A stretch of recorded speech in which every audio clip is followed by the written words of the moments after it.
Hello again, welcome back to another video. This one I thought I'd talk about how to create your own bag patterns from an element that you want to include in your bag. I have a few examples of patterns here, well not patterns, of bags I've made here where I haven't really stuck to the pattern. I've used it as a guide. So maybe I'll start with this one. This one I actually lost what the pattern was. So I started making it not knowing how big it was, not knowing what it would look like. In the end, it made quite a good project bag. I don't think it was meant to be that big, but it worked out. And I winged it a little bit with lining it and the way it's sewed together, but I think that turned out good. This one. This is a drops pattern, a vintage drops pattern. It's actually a hot bun holder, but I winged it and I made it into a little project bag. So you don't have to stick totally to what the pattern says. This one is a block for a quilt. Two different colorways, same yarn, but two different colorways. All I did was kept going around the side and added a handle. This one, this is actually two bath mats. They're like half moons that go in front of doorways. I just scaled them down to make the bag. I actually created the back so I'd have a flap, but the pattern itself was for a bath mat. This one here was a little child's bag. It actually stopped about there. So I had to figure out how to make it bigger and do the ends so they look like peacocks. This one's made out of rope. You can see with the twist, it's actual rope. That's crocheted. There's no pattern for that. All I did was go either side of my beginning chain and round and round and round until I was happy. This one, 2 strands of velvet yarn. It's actually a t-shirt pattern bag and I've extended it and I've put handles on it. This one's the cool one.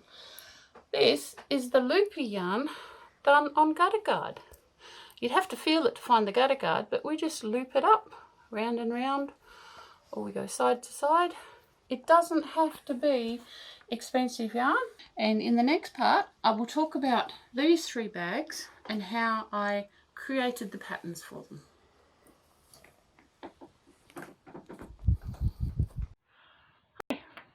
So, back here with my setup, I just wanted to explain a bit about the bags and how I wing the patterns. This one and another one are all made with cotton blends, and this one came from a test I was doing for Shelby Shea. This is a little R&R block that I tested for her. I did it in this colour sequence and I also did it in that colour sequence. So it's the same pattern, I just changed the sequence of colours. And I wanted to make a bag with it. So with this one, it finishes with a couple of rows of moss stitch. Can you see that? Moss stitch is just chain 1, single crochet, chain 1, single crochet all the way around. So what I did is I got the stitch count of a side and then times it by 3. And that is how long I chained to make the handle. So when I did the last row around the block, then I chained that number and then kept going. I'll just open out so you can see. I kept going around the blocks until I had the width I wanted for the gusset being the sides and the middle of the back. I also hand sewed on the zip. Now when you're making a created fabric for the bag, as in knitted or crocheted, sometimes your yarn is quite soft, and machine sewing thread is quite a hard yarn because it's got to take the tension of the machine. So I usually hand sew the zips on so you're not cutting your fabric, but I machine sew the linings. And the linings, I do them just to the size of the outside of the bag. That way when you bring your seam allowance in when you sew them up, they're not stretching the bag when they're full of stuff. They're a little bit smaller than the size of the bag. I also do a pinch corner. Basically, you do your square and then you pinch it and you sew it the width of your gusset. That way it gives you corners and a three-dimensional shape. This is quite a good bag. I decided I wanted to have, most zips are dress zips and they've got a very small tag. So I made a Honkin tassel with leftover yarn. So you've got a pull. That one turned out rather well. I like that one. The next bag I was going to show you is this one.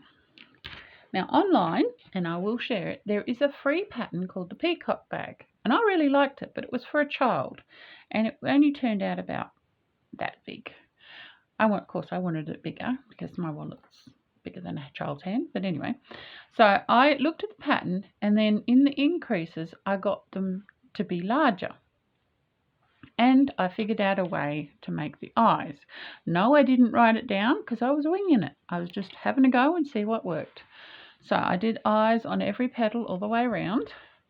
And then when I was finished, there was no top for the bag. So I had to figure out how to make a top so I could put the zip in.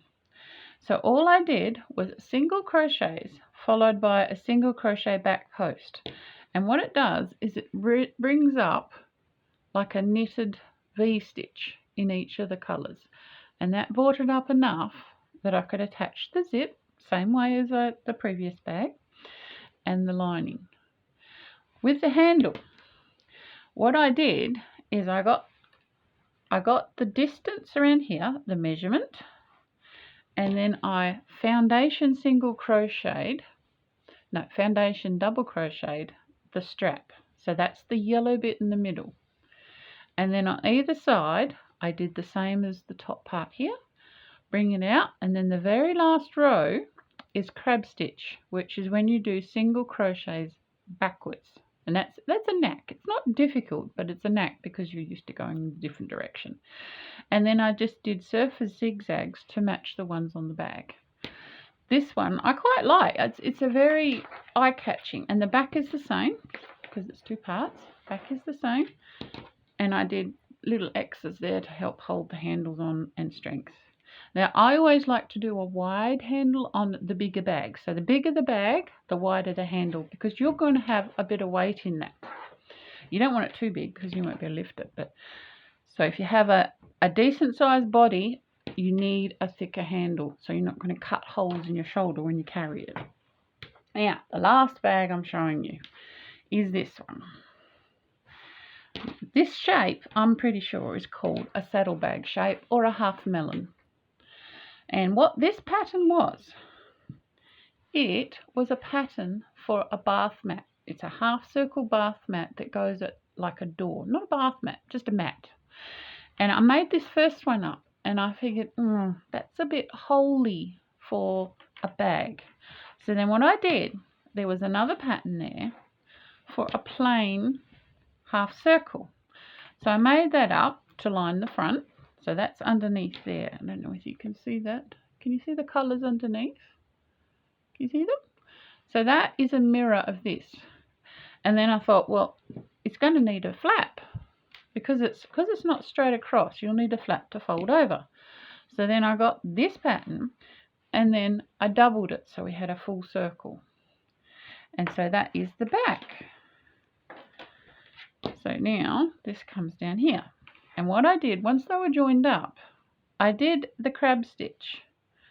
But I left a loophole here so I could attach the tassel for a bit of weight on the flap so it will hang down. Now, with the strap on this one, I did a chain in the middle. You hopefully can see that. See the white line? That's my starting chain. And then I worked Shelby Shay's cross stitches either side of the strap to make a decorative handle. And these are just sewn on the back. So it hangs similar to the peacock bag. And once again, not a very long handle because this is cotton. This is going to stretch with wear and with the weight in the bag. And so that one is the third bag I was going to show you. So not one of these bags is a pattern that I've stuck to from start to finish. They've all been an idea of what I wanted to include in a bag, and then I've had to try different things to make them work. They're all fairly large bags. I don't make very many small bags. I generally make a decent sized bag so that you can do a lot with it. And I'm quite happy with how they turned out. I will put links to places where you can get, like definitely the Peacock bag one. I'll put a link to Shelby's work because you could use any square block and she has quite a few there available. And then this is just a Pinterest orphan pattern. Okay, so just put in crochet mat designs and you should be able to find half circle ones that can go in front of a door, like when you open a door. And a point of interest, the edge was it wasn't smooth. So what I did is when I finished the two pieces, I held them together and I did surface crochet with every colour. And it made like a knit stitch here. And that gave me a firmer edge to attach the zip to.